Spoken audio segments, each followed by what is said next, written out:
Alright, this is my my main axe, I guess you could say. 1981 Gibson Les Paul with a 1975 headstock. It's got some wicked play burn on it. It's in great shape though. Just had everything redone. It's actually a hand-me-down from my cousin. But I've played it at every single show for the past 2 years.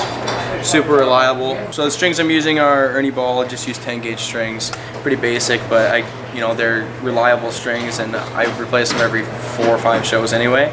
So like if you're looking for strings for longevity, I mean, I'm not your guy, but I'm more like get 3-4 shows in and then kind of replace them. They sound great when they're restrung, and I think you should be restringing them on tour. It's probably about that 2-3 shows. So they're great strings for just a live band. These are the original humbuckers from the 1980s. I just actually had this re-intonated. I re-intonated everything myself and raised up my pickups because I was getting some weird issues with going under the rhythm channel, and then I just get blasted and blown away. And I had to do a bit of reading on just how close I should keep it. I do about a 1/16 of an inch away here, and like about 4/16 or an eighth away over here. It's just dependent on what you really want to hear.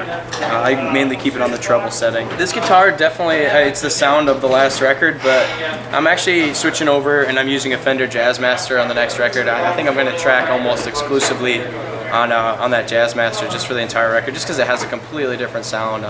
It's really versatile. The thing about Gibson is, one thing is it's extremely heavy and durable, don't get me wrong, but just moving over to Fender will help me to just diversify our catalog, and so that's why I'm kind of switching it up. So recently I actually switched it up and got a different distortion. This is Rupert Neve's Transformers in this distortion here.